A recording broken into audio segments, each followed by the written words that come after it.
सांप सूंघ गया क्या? है कोई शिरडी में काबिल आदमी जो किसी भी मुद्दे में मुझसे बहस करने की कुव्वत रखता हो?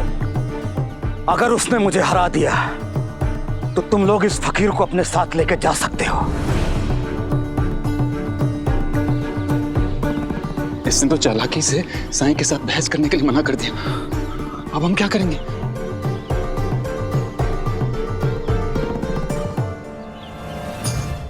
अंता जी, ये बहस क्या होती है? मुझे क्या पता अंता जी, हमें तो केवल सुनने की आदत है। तुम में से कोई नहीं है इस लायक? क्या तुम किसी को नहीं जानते? होगा तो मिलेगा ना। इसी ऐन वक्त पे अक्ल मारी जाती है, इसलिए कल सुबह तक का वक्त दे रहा हूं तुम लोगों को, ये सोचने के लिए भी और शिरडी से किसी को बुलाने के लिए भी।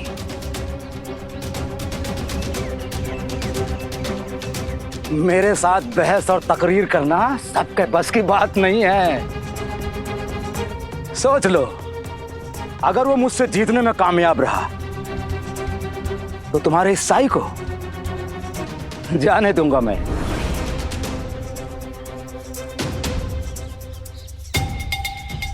और अगर वो हार गया या फिर तुम लोग किसी को लाने में नाकाम रहे तो फिर तुम लोग बिना साई के शिरडी वापस चले जाओगे और आइंदा से मुझे परेशान करने की कोशिश भी नहीं करोगे।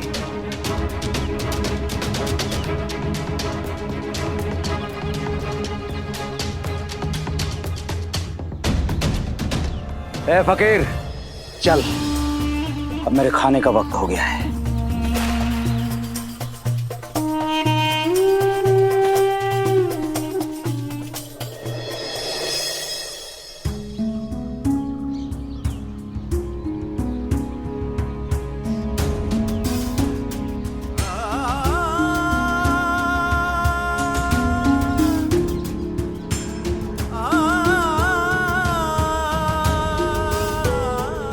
भाईसामा, मुझे पता है कुछ नहीं खाया है तुमने।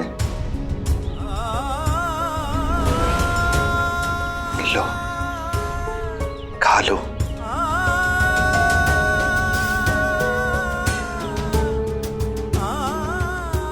ए फकीर, उससे बात करना बंद कर और उस औरत को कुछ भी खिलाने की जरूरत नहीं है। मैंने हुक्म दिया है, हुक्म की तामील कर। इधर आ और चल, मेरे खाने का इंतजाम कर। कल किसी बेवकूफ को बहस में हराना है।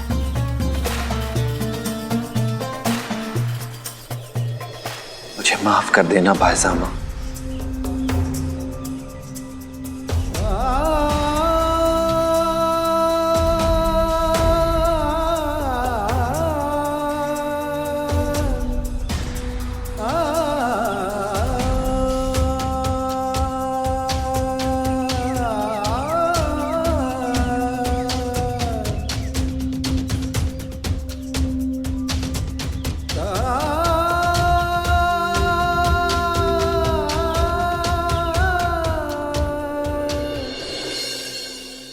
दिलावर एक अच्छा वक्ता है या नहीं, इससे हमें कोई लेना देना नहीं। हमें इस बात से मतलब है कि हम एक अच्छा वक्ता, एक ज्ञानी व्यक्ति चाहिए हमारे बीच में, जो उस दिलावर से बहस करके उसे इस बहस में हरा सके।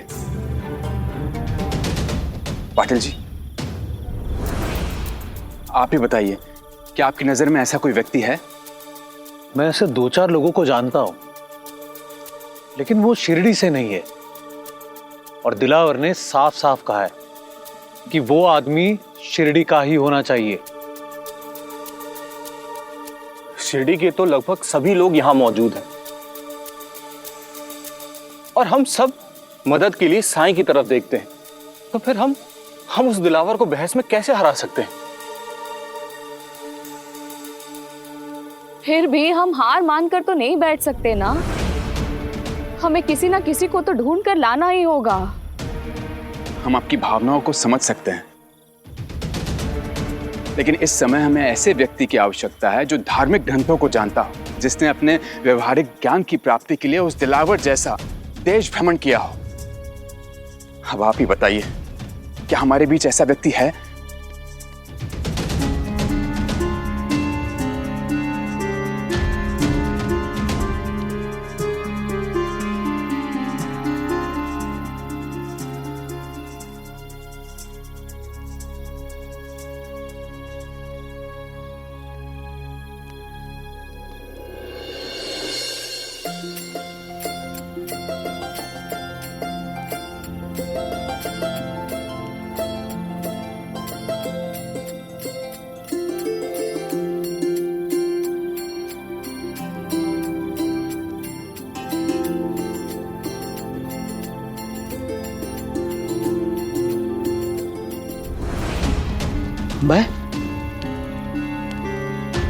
मैं कैसे बहस कर सकता हूं उस दिलावर से?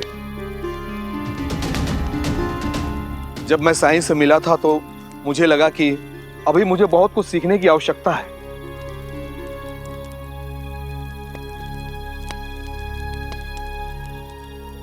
गुरुजी, पूरी शिरडी में एक आप ही है जो इस योग्य है। आपसे विनती है, आपको हम सबके लिए करना ही होगा। हाँ गुरुजी, वरना हम साई को हमारे साथ शिरडी नहीं लेके जा पाएंगे। गुरुजी, आपके सिवाय और कौन है? वर्षों से आप मारुति मंदिर में हमें उपदेश देते आए, हमें ज्ञान का पाठ पढ़ाते आए, और अब आपकी निष्ठा, आपकी श्रद्धा साईं से जुड़ी है। साईं ने भी आपको ज्ञान दिया है, उनका आशीर्वाद है आपके साथ। आप किसी भी तरह से उस दिलावर से 19 नहीं है गुरुजी। हम सब के खेवनहार आप हैं। शिरडी को आपकी जरूरत है गुरुजी। अपनी शरण में ले लीजिए साईं। नहीं देवीदास जी, सब लोग सन्यासी का जीवन व्यतीत करें जरूरी नहीं है। वैसे भी शिरडी को बहुत जल्द आपकी जरूरत पड़ने वाली है। ठीक है, मैं अपने साईं को बचाने के लिए उस दिलावर से बहस करूंगा। अपने शास्त्रार्थ का प्रदर्शन करूंगा। मैंने तो बहुत शास्त्रार्थ किए हैं। साईं ने कहा था कि एक दिन तुम्हारी आवश्यकता इस शिरडी को पड़ेगी। शायद वो समय अब निकट आ गया है। मैं बहस करूंगा उस दिलावर से।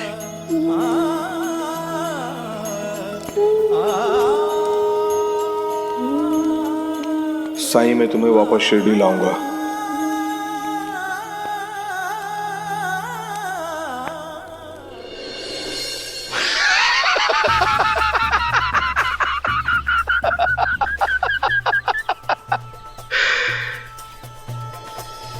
तो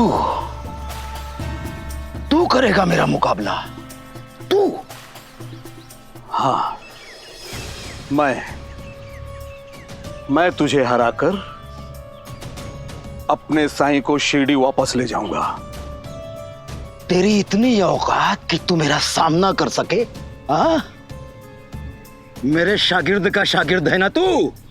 अगर तेरी इतनी हिम्मत है तो ठीक है, लेकिन याद रख, अगर तूने मुकाबले में शिकस्त खाई तो उस फकीर की तरह मेरा शागिर्द बनके मेरी खिदमत करेगा तू।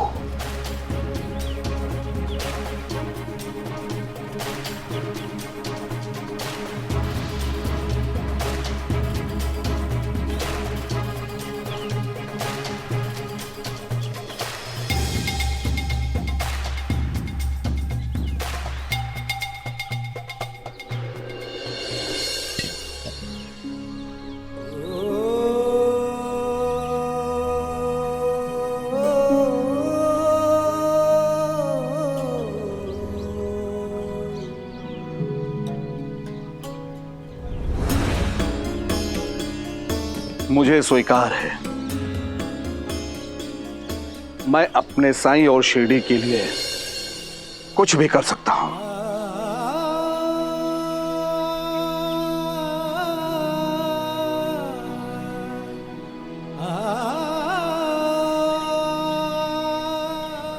लेकिन हार और जीत का फैसला करने के लिए कोई तो निर्णायक होना चाहिए ना।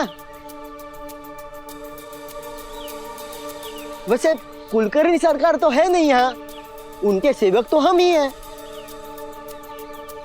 इसलिए मैं कहना चाहता हूँ कि हम मजाक हो रहा है यहाँ?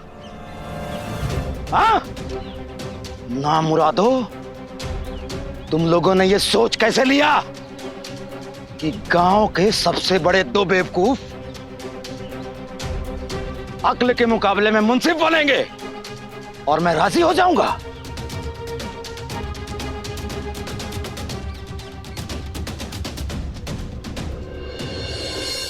सही कह रहे हो। हमें निर्णायक व्यक्ति की आवश्यकता तो पड़ेगी, जो जानकार हो और साथ साथ निष्पक्ष भी हो।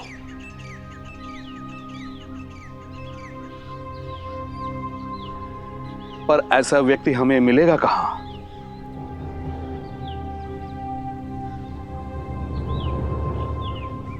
मैं जानता हूं ऐसे व्यक्ति को।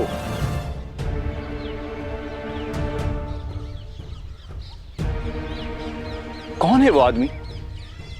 दीवान साहब, बीजापुर के निजाम के दीवान हैं।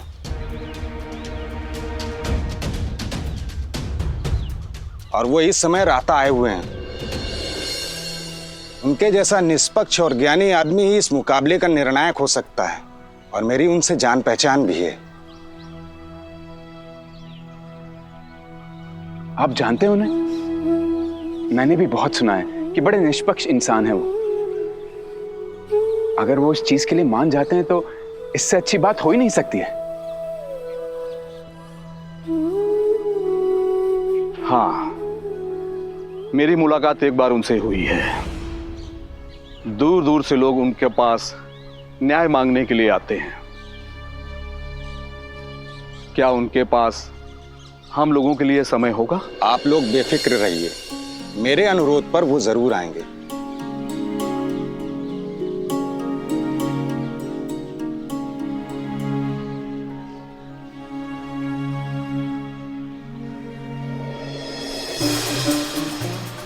मुझे जीतना ही होगा ताकि मेरे इल्म से बीजापुर के निजाम के दीवान मुस्तसिर हों।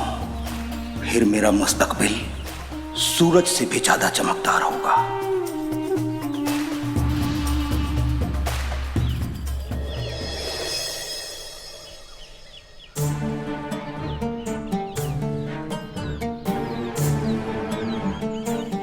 दीवान साहब, शुरू किया जाए? जरूर।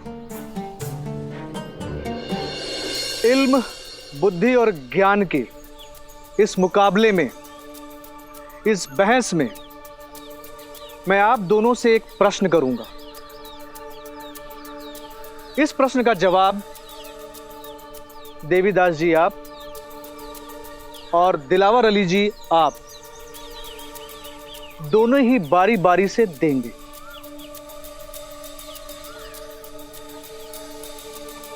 जिसका भी जवाब बेहतर होगा, मैं यहां रखे हुए लड्डू में से एक लड्डू इस तराजू के उसके उस पलड़े में डाल दूंगा।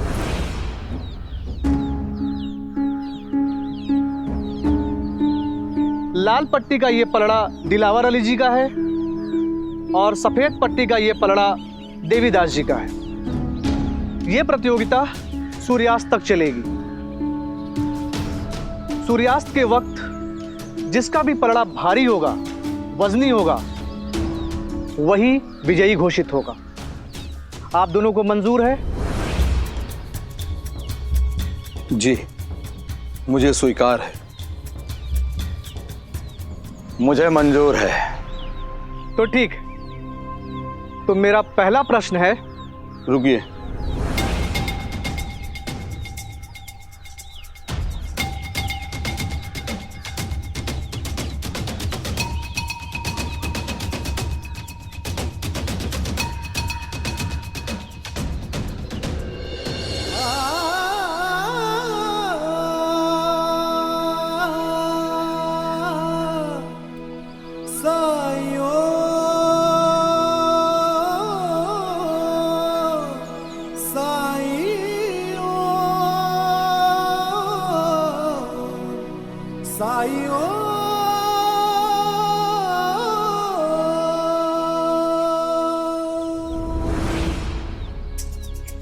मेरा पहला सवाल, हमने जन्म लिया है जीने के लिए, तो मेरा पहला सवाल उसी से संबंधित है, उसी से जुड़ा है।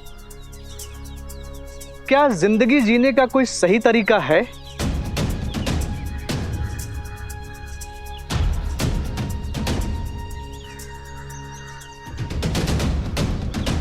जी, जीवन जीने का सही तरीका वो है जो न केवल अपने जीवन बल्कि जीवन के हर रूप का सम्मान करे। और ये तभी संभव है जब व्यक्ति अपने उन्नति के साथ साथ समाज की उन्नति का भी ख्याल रखे। उस समाज की उन्नति के साथ साथ पशु पक्षी और सारे जीवों का ख्याल रखे।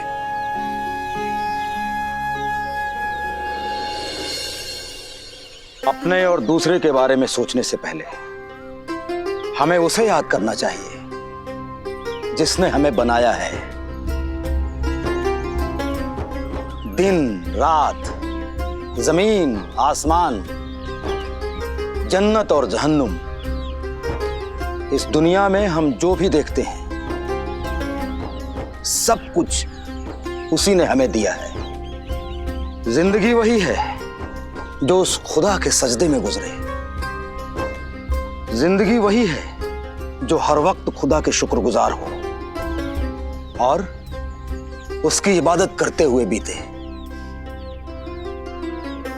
बहुत खूब, माशाअल्लाह। आप दोनों की बातें सुन करके ऐसा लगता है कि सभी मजहब अच्छाई सिखाते हैं, सभी मजहब नेकी सिखाते हैं।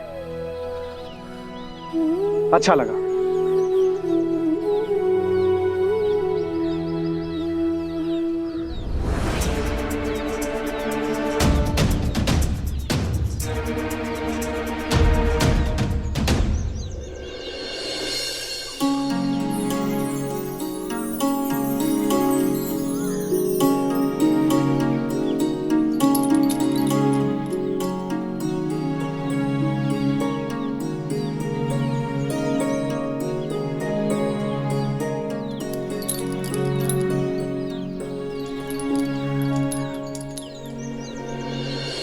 अब मेरा अगला सवाल है, हर मजहब में गुरु या मुर्शिद दोनों की अहमियत बताई गई है, पर कोई कैसे पहचाने कि कोई गुरु सच्चा है या नहीं?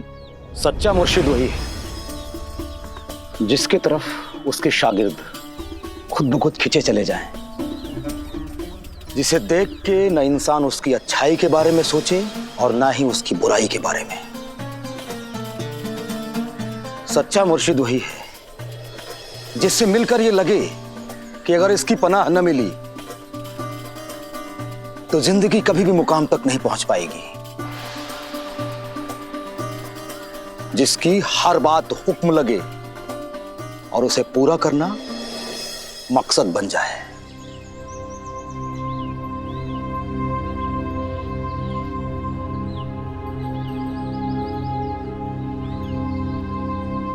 और देवीदास जी, आप?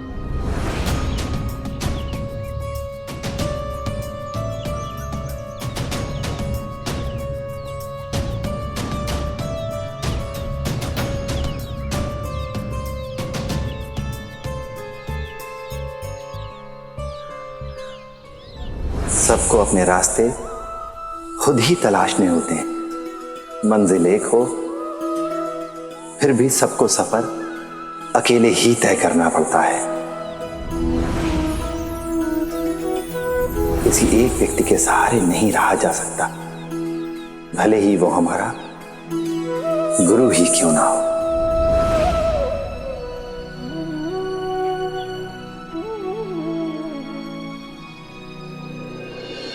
जो कभी कहे नहीं, जो कभी जताए नहीं कि वो कौन है और क्यों है,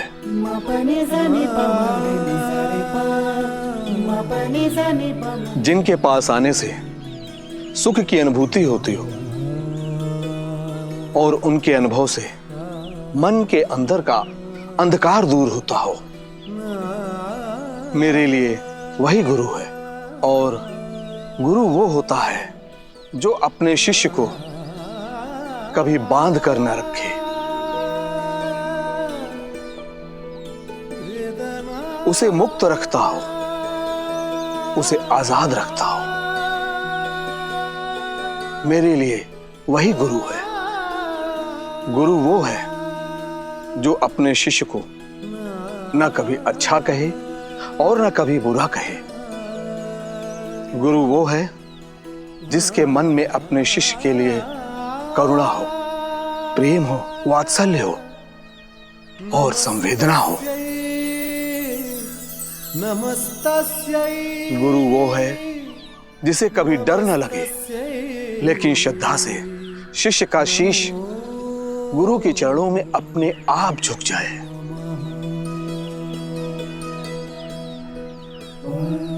गुरु वो है जो अपने शिष्य के हर सुख दुख को महसूस कर सके। गुरु वो है जिसके संगत में कड़ुए से कड़ुआ सच बोलने में और उसे स्वीकार करने में संकोच ना हो। जिस व्यक्ति की शरण में ऐसी स्वतंत्रता का आभास हो, वही सच्चा गुरु है।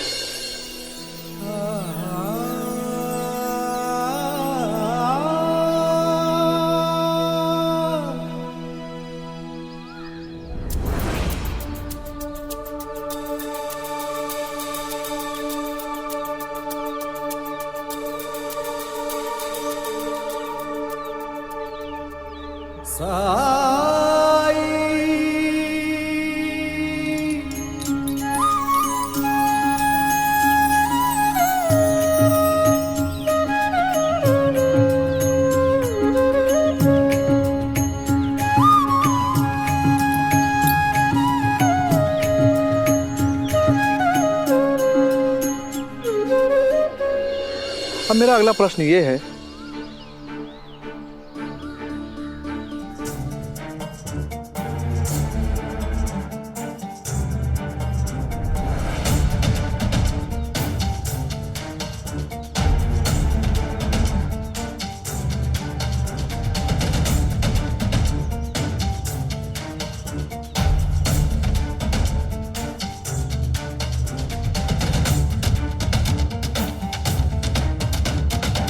और अब मेरा अगला सवाल है, यदि जीवन को बेहतर बनाना हो, उसके लिए यदि कोई चीज बदलनी है, तो वो चीज क्या हो सकती है? देवीदास जी, आप बताइए। गरीबी। अगर गरीबी दूर होगी तो इंसान किसी भी परिस्थितियों का सामना कर सकता है। गरीबी दूर होगी तभी लोगों में बराबरी की भावना होगी, और जहां बराबरी हो वही दुनिया अच्छी दुनिया। अब आप बताइए दिलावर जी। बराबरी क्या सिर्फ गरीबी दूर करना बराबरी के लिए काफी है? नहीं, दुनिया बराबर और बेहतरीन तभी हो सकती है जब किसी भी इंसान में कोई खौफ न हो। जहां खौफ है वहां बराबरी नहीं हो सकती।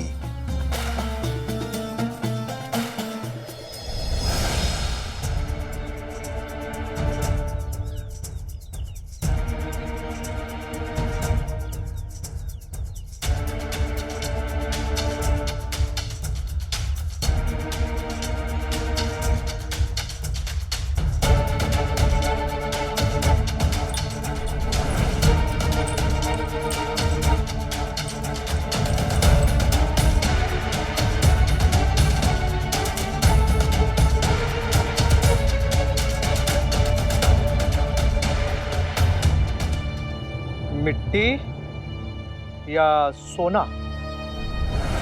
एक मुट्ठी मिट्टी और एक मुट्ठी सोना, दोनों की कीमत का अंदाजा लगाएं तो जवाब अपने आप मिल जाएगा। कीमत तो हवा की कुछ भी नहीं है। तो क्या इसका मतलब हवा अमूल्य नहीं है?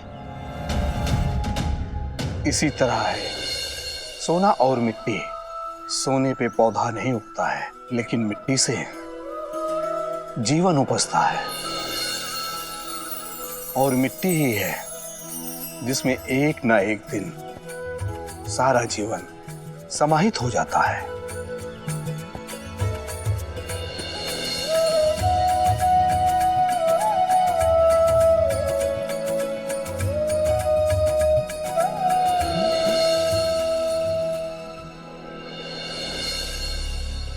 अब मेरा अगला सवाल है, इंसान के लिए किस चीज से छुटकारा पाना बेहद मुश्किल भरा है? देवीदास जी आप। कलंक। कलंक दूसरे मनुष्यों के द्वारा लगाया जाता है और वो कलंक दूसरे इंसान की सोच से विस्फोटित होता है। वो कलंक वही छुड़ा सकता है, और जो चीज कोई और लगाए उसे हटाना तो मुश्किल होता है। किसी दूसरे की सोच पर भला कोई नियंत्रण कैसे पाए?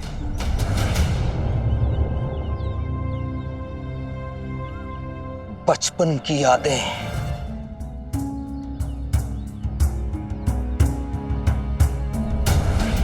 देखो देखो, इसके तो सफेद दाग हैं। देखो।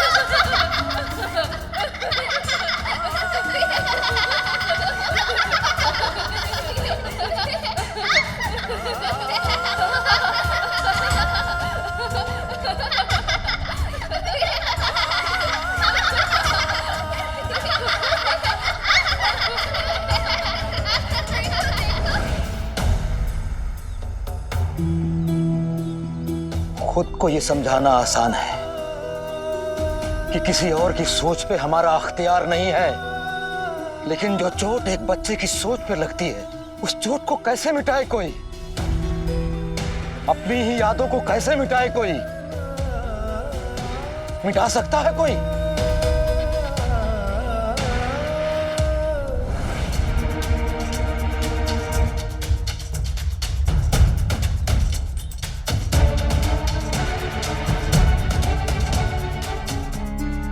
सूर्यास्त लगभग होने को है और दोनों का ही पलड़ा लगभग बराबर है।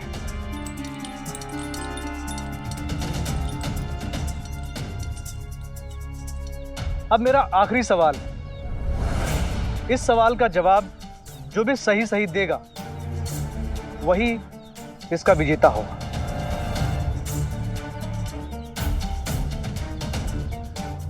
नहीं, ईश्वर मेरे साथ इतना निर्दयी, इतना कठोर नहीं हो सकता। वो फिर से मेरे बेटे को मुझसे दूर नहीं होने देगा।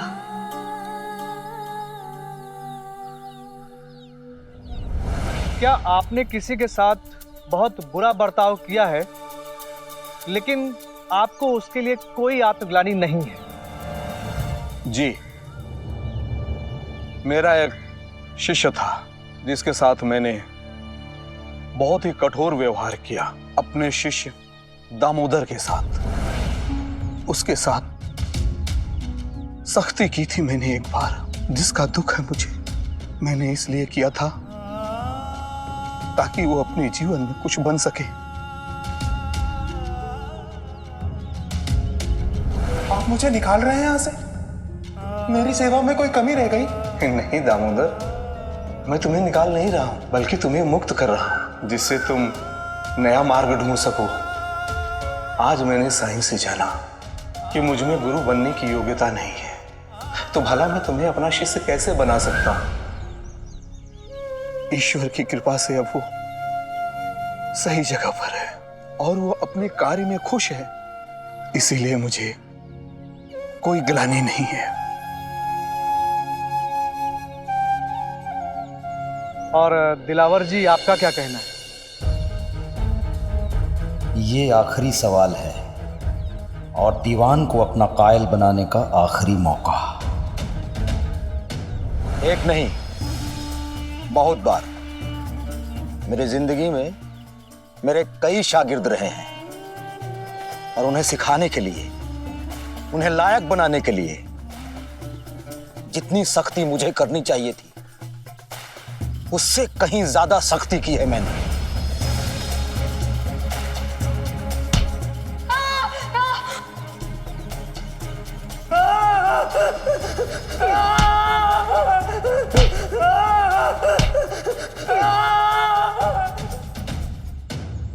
मेरा एक शागिर्द था जबुलानी, जब भी वो गलती करता था उसे गन्ने से पीटता था मैं, लेकिन मुझे कभी बुरा नहीं लगा क्योंकि मैं उसके भलाई के लिए ही ऐसा कर रहा। मेरा पीटना बेकार नहीं गया, दोबारा उसने एक भी गलती नहीं दोहराई। और मेरा खास शागिर्द बोरू, जो मेरा सबसे काबिल शिष्य था, कई रात में उसे खाने के लिए तरसाता रहता था, उसे खाना भी नहीं देता था। और आखिर में वो इतना उसूलों पे अमल करने वाला बन गया कि मेरी इजाजत के बगैर वो कुछ भी नहीं करता था। हड्डियों को जमा देने वाली सर्द रातों में मैं उसके ऊपर ठंडा पानी डालता था। उसका मासूम चेहरा देखना चाहिए था, लेकिन जो भी मैंने किया उसकी बेहतरी के लिए किया। फिर गम क्यों? उसे जब मुझे छोड़कर जाना भी था तो भी उसने मुझसे इजाजत मांगी थी। उस्ताद का सख्त होना निहायत ही जरूरी है। मेरे उस्ताद भी मेरे साथ बहुत ज्यादा सख्ती बरतते थे। वो अक्सर मेरे बालों को खींचते थे। एक मर्तबा ईद के मुबारक मौके पे मैंने लड्डू सी भरी थाली को छू दी तो मेरे उस्ताद ने उस लड्डू से भरी हुई थाली को मेरे ऊपर फेंक दिया और मेरे बालों को पकड़कर मुझे घसीटते हुए वहां से ले गए।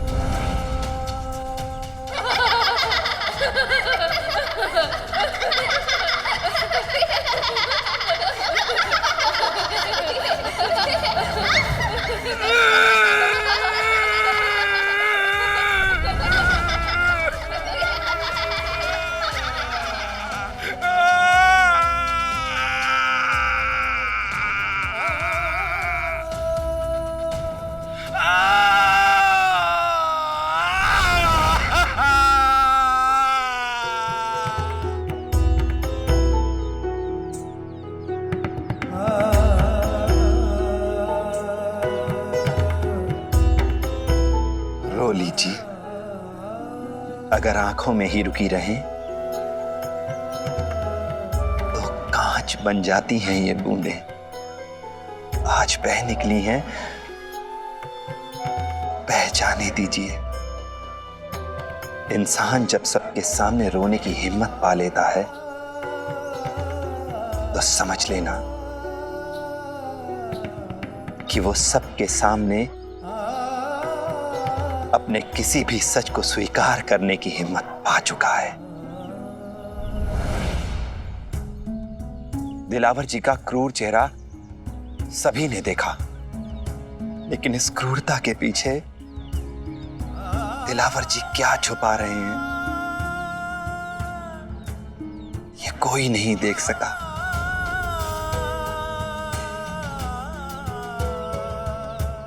उठिए,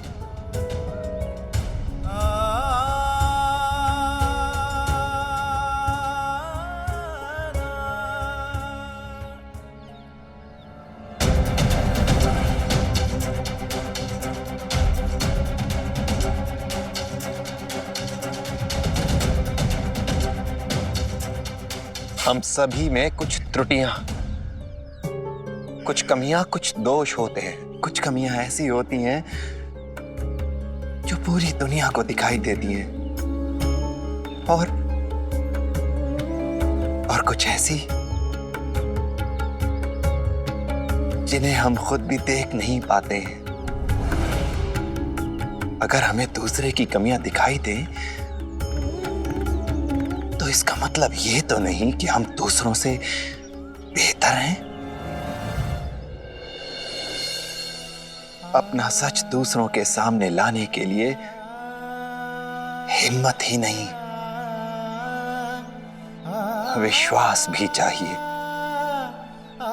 ये विश्वास कि हमारा सच जानकर लोग हमारा मजाक नहीं बनाएंगे, घृणा नहीं करेंगे हमसे, हमारे सच को अच्छाई और बुराई के तराजू में नहीं तौलेंगे वो।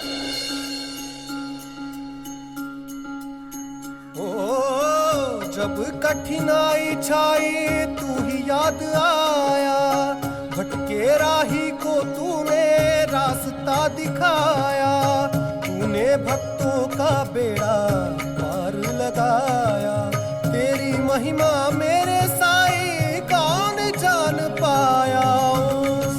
साईं साईं ओम साईं ओम साईं ओम साईं ओम साईं ओम।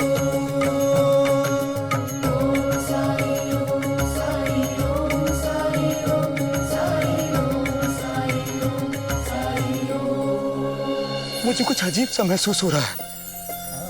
ऐसे लग रहा है जैसे मैं बंधनों से आजाद हो रहा हूं।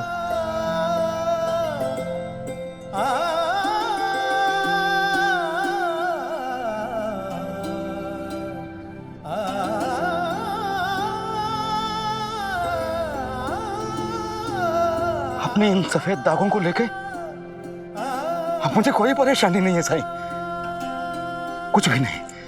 ये तूने क्या किया साईं, क्या किया? तो अपने सामान के साथ वहां पड़ा रह सकता है, जा और जाके वहां बैठ जा। चल जाके अपना काम कर।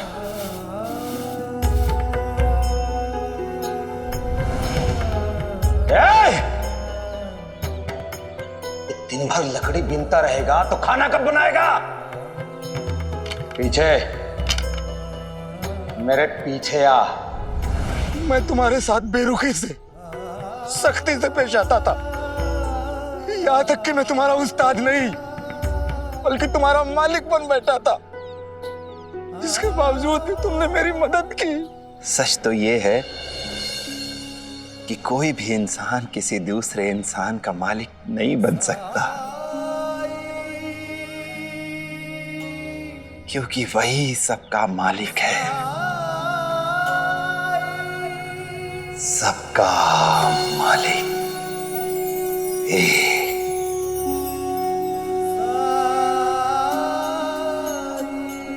और उसी मालिक की रजा है कि हम दोनों मिल सके।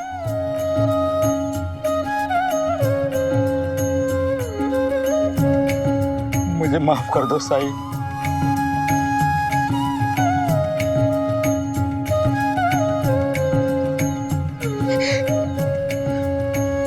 मैं तुम्हारे साथ बहुत बड़ी गलती करता रहा और तुम फिर भी मुझे गलत रास्ते से खींच कर सही रास्ते में लेके आए। इसके लिए मैं जिंदगी भर तुम्हारा एहसानमंद रहूंगा साईं।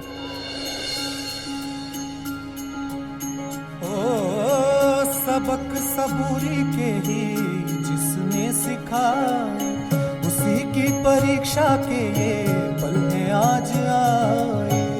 बदरा बुराई के ये जितने भी छाए, साईं मेरे अच्छाई का जल बरसाए।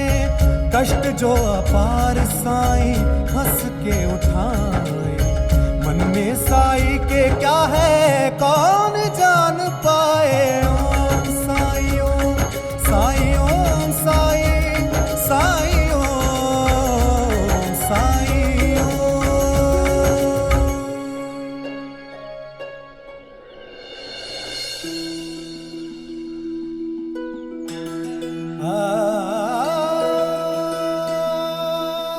अब सब लोगों से मैं माफी मांगता हूं। मैंने आपके साईं को आपसे दूर ले जाने की कोशिश की, लेकिन मैं भूल गया कि आप लोगों ने मुझे पहले दिन ही कहा था साईं और शिरडी एक है, और वही हुआ। माफ कर दीजिए मुझे।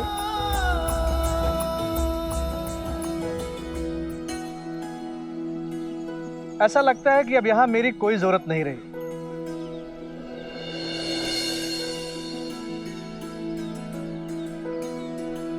साई, अब तो तुम हमारे साथ वापस चलोगे ना?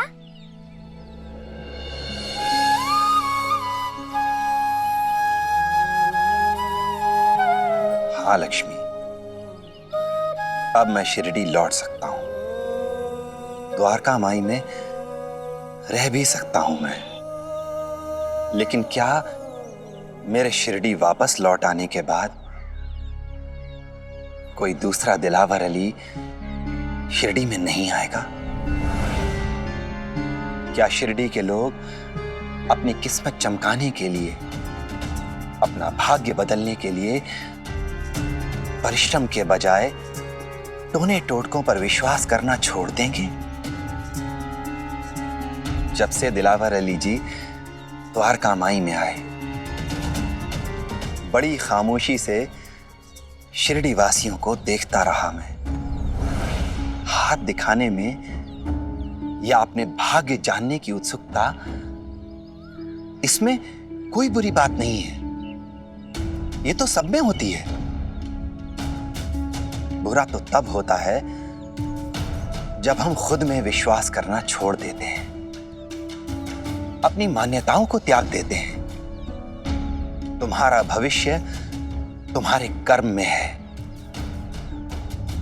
तुम्हारे विचारों की अच्छाई बुराई में है, तुम्हारे पुण्य में है, तुम्हारे प्रायश्चित में है, टोने टोटकों में नहीं।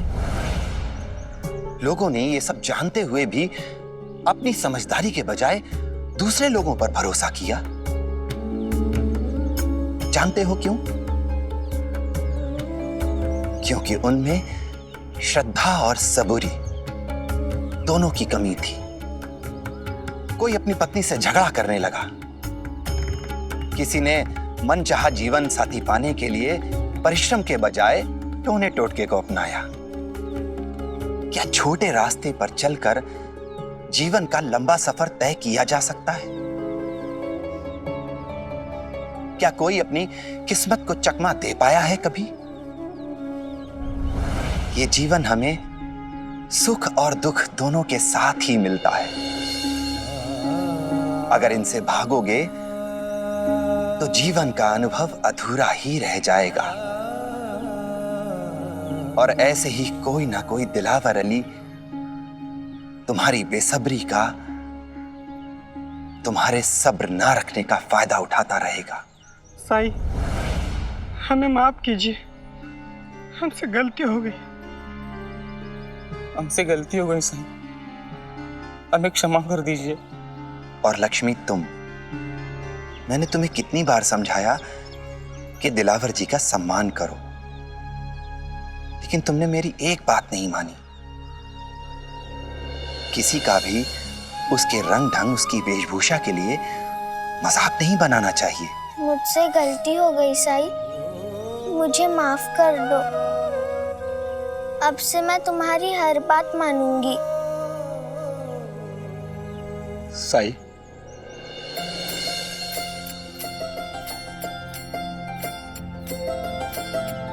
हम सबके भूल चूक को माफ कर दो साई, और सब पे करम करो, क्योंकि शिरडी को उसका साई वापस मिल जाएगा, और साथ में मेरा रास्ता और मंजिल भी। तुम हमेशा तारीफ करते थे ना कि मैं कुरान पढ़ लेता हूँ, बहुत अच्छी बातें कह लेता हूँ। साई, तुम्हारी उसी सलाह पे मैंने ये फैसला किया कि मैं अब सबसे अच्छा उस्ताद बनूंगा और मदरसे में बच्चों को तालीम दूंगा, उनकी परवरिश करूंगा, ताकि वो बेखौफ मुझसे इल्म हासिल कर सके। ये तो बहुत खुशी की बात है। इस बात पर मुंह तो मीठा किया जाना चाहिए। नहीं साईं, लड्डू मैं बांटूंगा अपने हाथों से।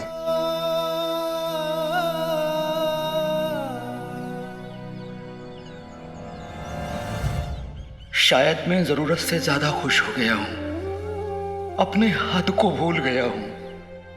कोई मेरे हाथों से क्यों खाने लगा? दिलावर जी, दीजिए, हमें मिठाई दीजिए ना। आज तक मेरे सफेद दागों की वजह से मुझे कहीं अपनाया नहीं गया, पर इन लोगों ने मुझे अपनाने में बिल्कुल संकोच नहीं किया।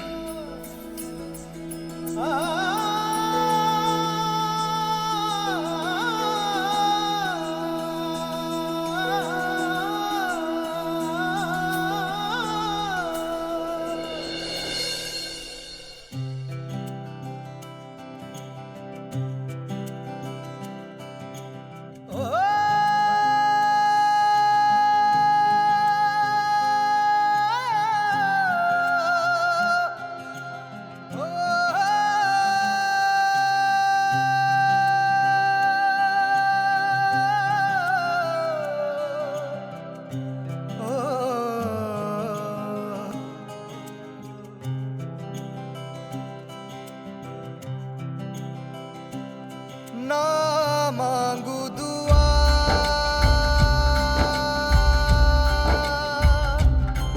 ना चाहूं मैं,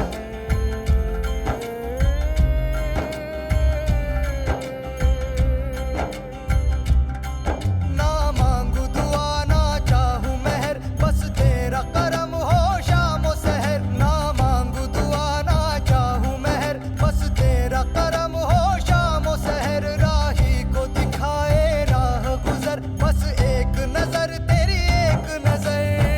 रहम नजर साई, रहम नजर, रहम नजर साई, रहम नजर, रहम नजर साई, रहम नजर।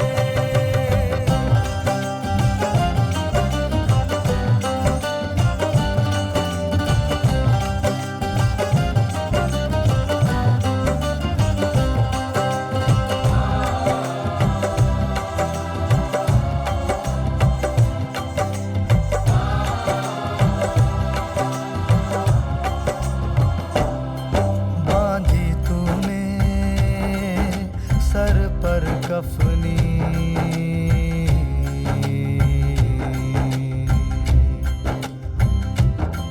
बांधी तूने सर पर कफनी, तन पर पहना है झोला।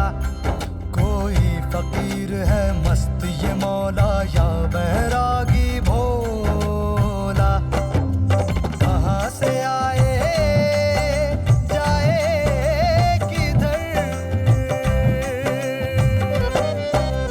कहाँ से आए जाए किधर, ये तो है अमन की एक लहर। राही को दिखाए राह गुजर, बस एक नजर तेरी एक नजर।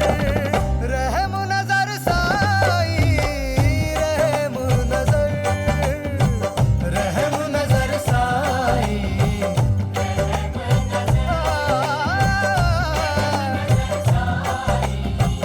रहम नजर।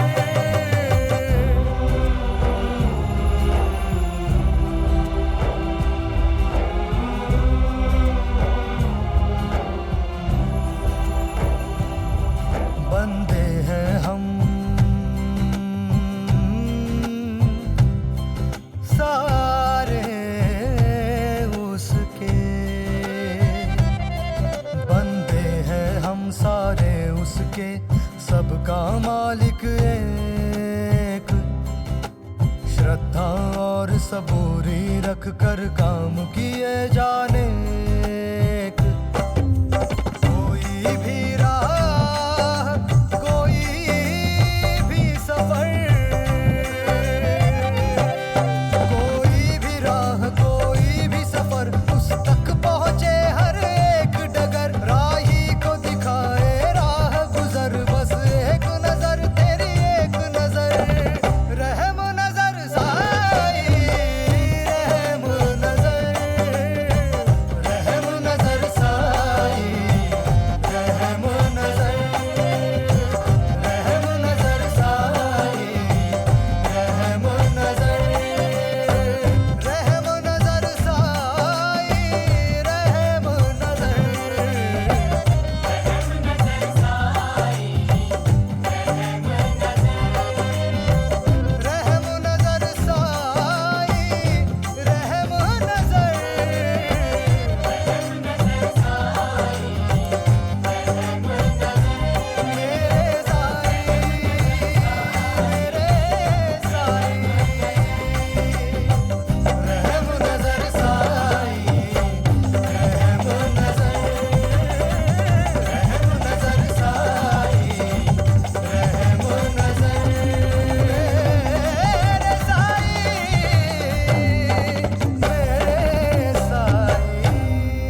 ऐसे और भी मज़ेदार वीडियो के लिए हमारे चैनल को लाइक, शेयर और सब्सक्राइब करें।